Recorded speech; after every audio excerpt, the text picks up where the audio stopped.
APBN itu bermanfaat, bekerja keras namun tetap sehat dan kredibel dengan fokus untuk meningkatkan belanja sesuai prioritas dan tetap efisien, produktif, dan sinergis antar kementerian dan lembaga, antara pusat dengan daerah, dan juga antar sektor.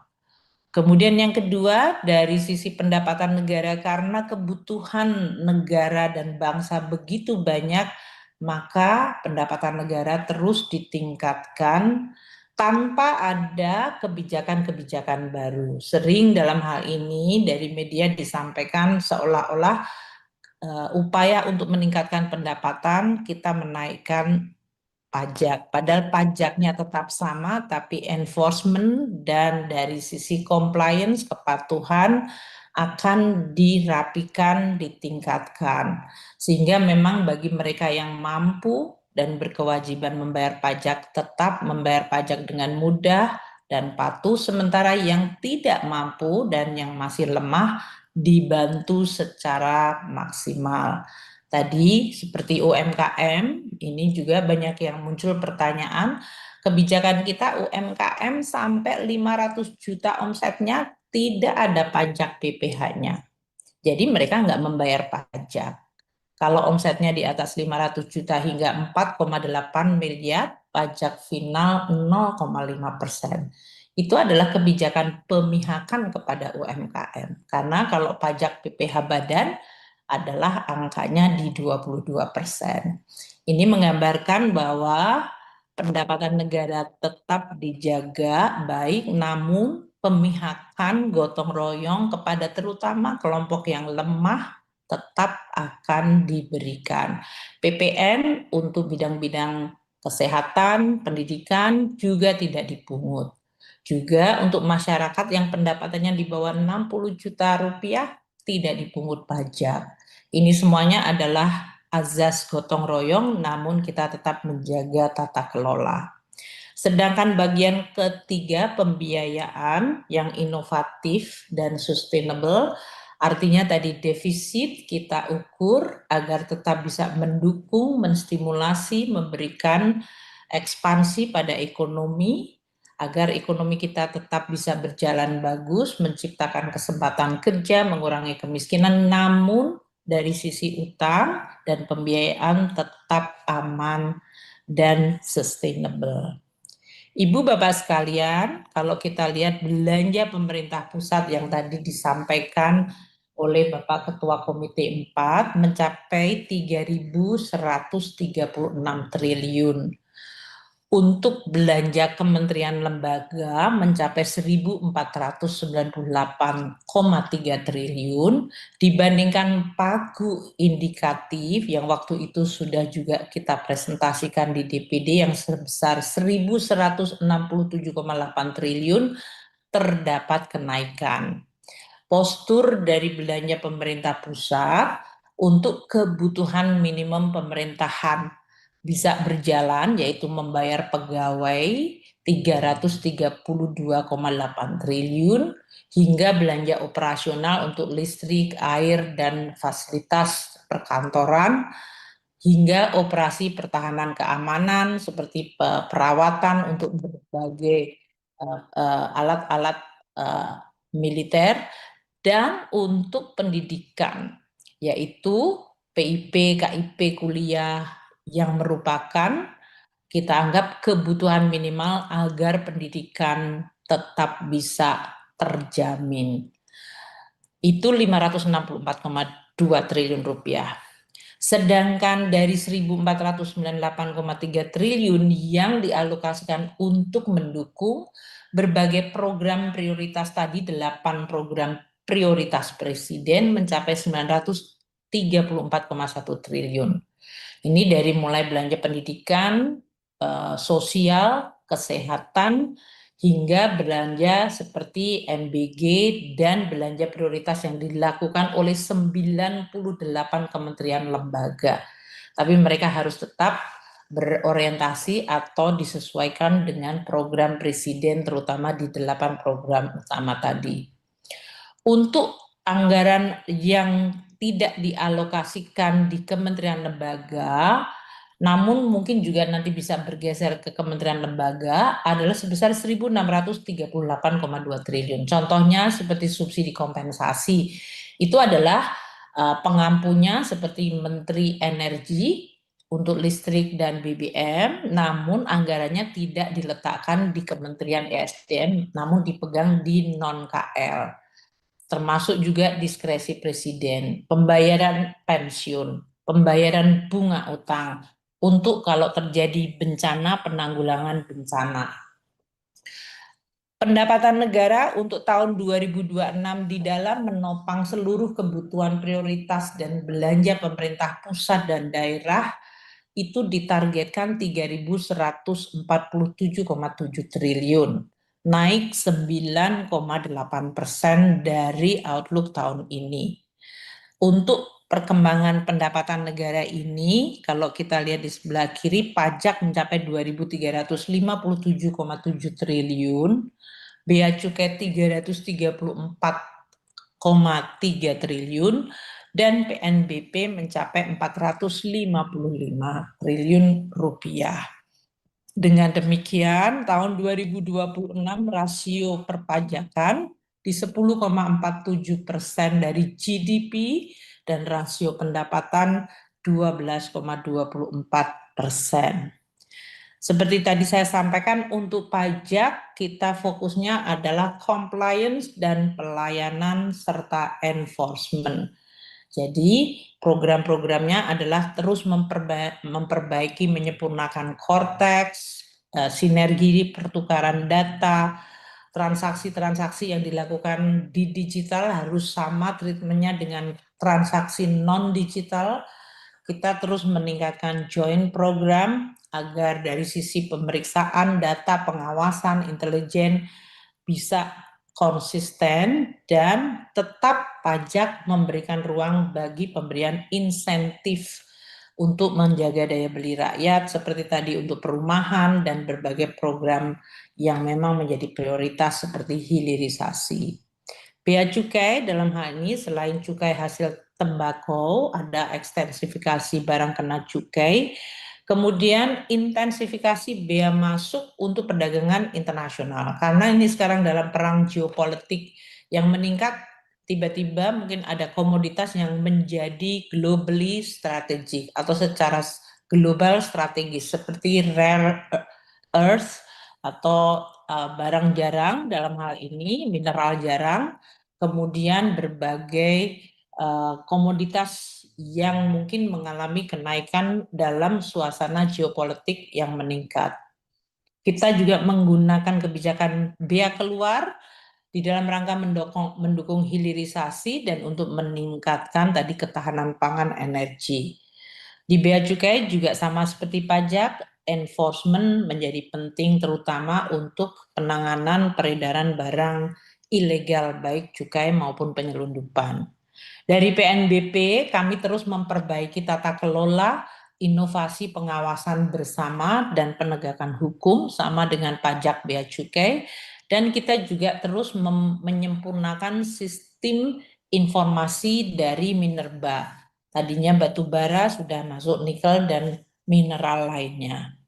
APBN 2026 tadi telah disampaikan oleh Bapak Ketua Komite 4, defisitnya 2,48%. Angka ini lebih rendah dari sisi persentase GDP dibandingkan tahun ini yang diperkirakan proyeksinya mencapai 2,78%. Tentu ini tujuannya adalah agar rasio dari utang negara tetap terjaga di sekitar 39,96, kemampuan membayar utang tetap terjaga, dan kita bahkan tetap memiliki ruang fiskal untuk mengantisipasi dinamika dan gejolak global seperti yang tadi kami sampaikan pada saat pembukaan presentasi.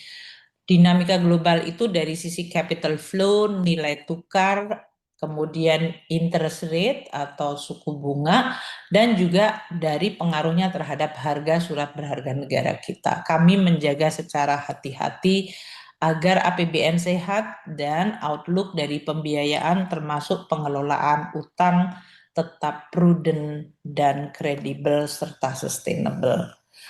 Di dalam pembiayaan kami juga mengoptimalkan peran berbagai badan layanan umum atau special mission vehicle.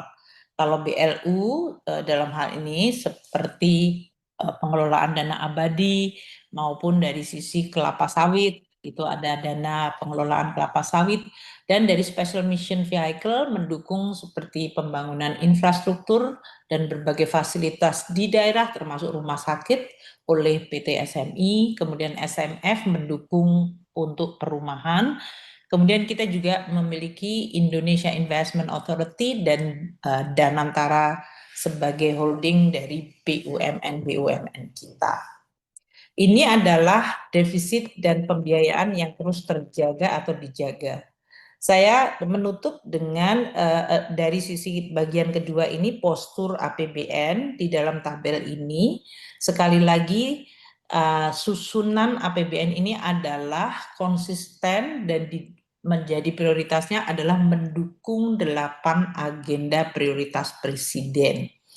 Pendapatan negara 3.147,7 triliun, pajak 2.357 triliun, bea cukai 334,3 triliun, dan PNBP 455 triliun. Belanja negara 3.786,5 triliun, belanja pemerintah pusat 3.136,5 triliun, transfer ke daerah 650 triliun, di mana keseimbangan primer 39,4 triliun, ini turun drastis, berarti makin sehat posturnya, dan defisit APBN 638,8 triliun rupiah atau 2,48% dari GDP. Ini juga mengalami penurunan dari sisi level of deficit secara nominal. Pembiayaan sama 638,8. Dengan APBN yang sehat, kami samerikan atau ringkas asumsi untuk menyusun postur ini adalah sebagai berikut. Pertumbuhan 2026 adalah 5,4%, inflasi di 2,5%, suku bunga 10 tahun di 6,9%, nilai tukar 16.500, harga minyak di $70 per barel, lifting minyak 610.000 barel, dan lifting gas bumi setara minyak 984.000 barel. Untuk indikator pembangunan, saya skip, bukan tidak penting karena nanti Menteri Bappenas memang akan bicara di bagian ini. Saya akan langsung kepada kebijakan transfer ke daerah yang tadi disampaikan oleh Ketua Komite 4 dan menjadi perhatian penting dari DPD. Ibu Bapak sekalian, kalau hanya lihat dari transfer, barangkali tidak akan menceritakan secara utuh seluruh pemihakan APBN kepada daerah, terutama kepada masyarakat rakyat di daerah. Belanja pemerintah pusat sebesar 1.376,9 triliun rupiah itu yang menikmati daerah, masyarakatnya termasuk pemerintah daerahnya. Karena ini adalah program-program penting di daerah untuk bisa melayani dan memperbaiki kesejahteraan rakyat di daerah. Coba kita lihat 1.376,9 triliun rupiah. PKH itu semua adalah masyarakat tidak mampu sebanyak 10 juta keluarga, 28,7 triliun. Berarti untuk PKH makin banyak mereka yang miskin akan lebih banyak yang mendapatkan PKH-nya di daerah tersebut. PIP dan KIP kuliah beasiswa itu mencapai 63,6 triliun. Ini berarti anak-anak dan mahasiswa yang tidak mampu atau membutuhkan beasiswa, yang makin banyak mereka yang tidak mampu, mereka mendapatkan lebih banyak alokasi 63,6 triliun. Kartu sembako ini 18 juta penerimanya, keluarga itu 43,8 triliun juga sama. Di daerah di mana keluarga tidak mampu lebih banyak atau akan mendapatkan kartu sembako. Jaminan kesehatan 69 triliun itu tadi. Untuk mereka yang tidak mampu membayar BPJS, kelompok miskinnya, dan kelompok yang hanya membayar sebagian, yaitu pekerja penerima upah.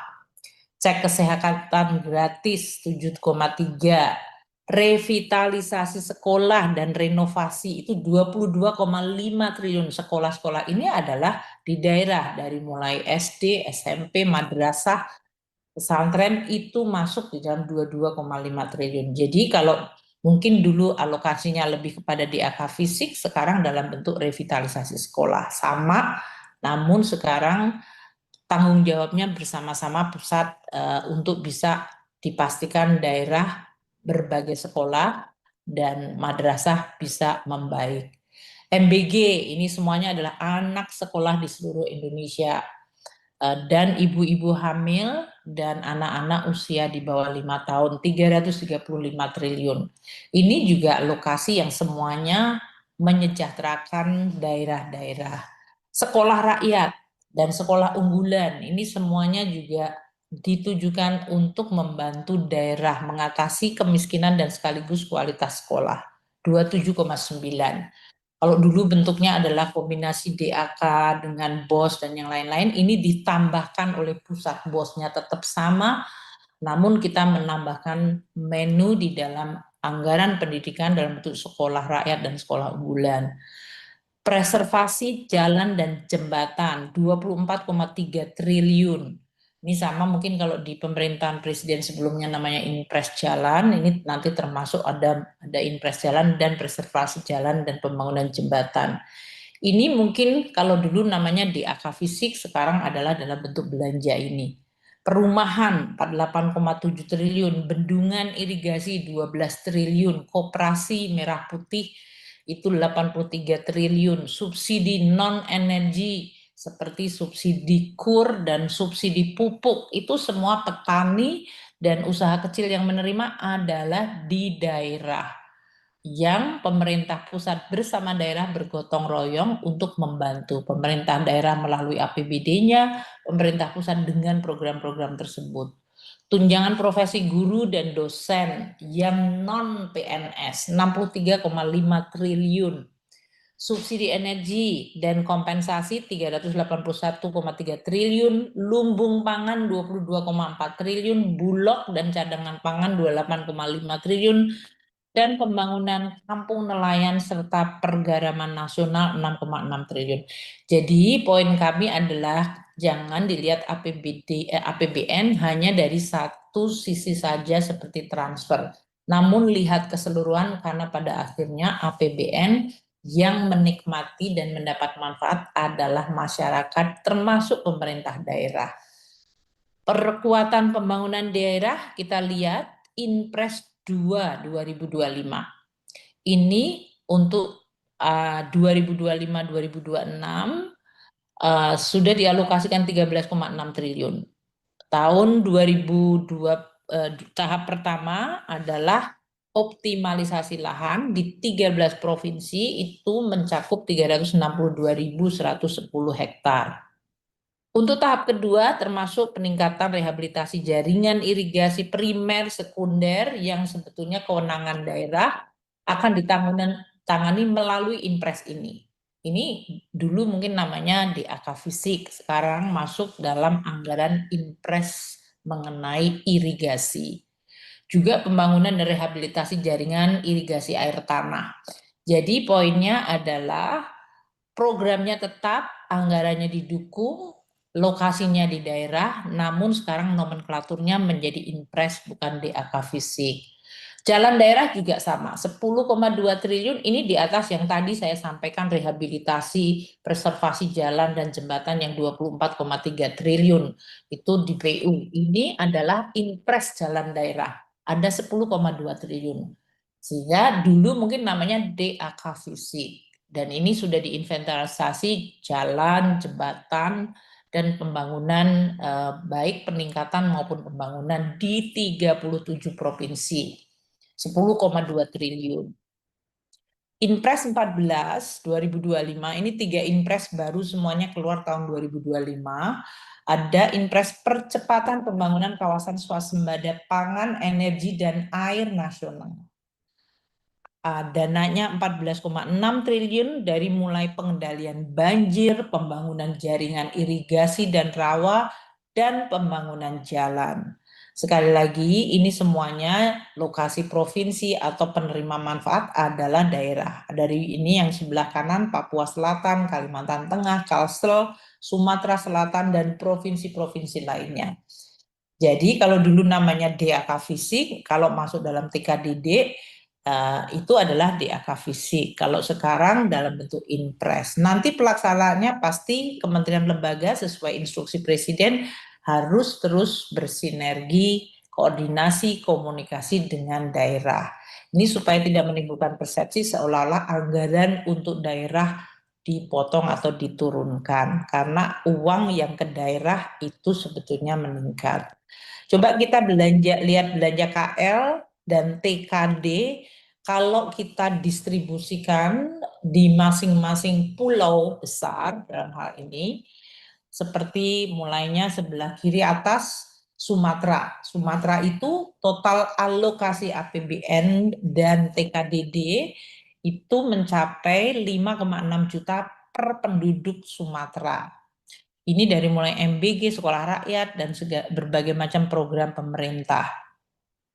Kalimantan, setiap per kapita, yaitu setiap penduduk mendapatkan manfaat langsung dari APBN sebesar 8,5 juta rupiah.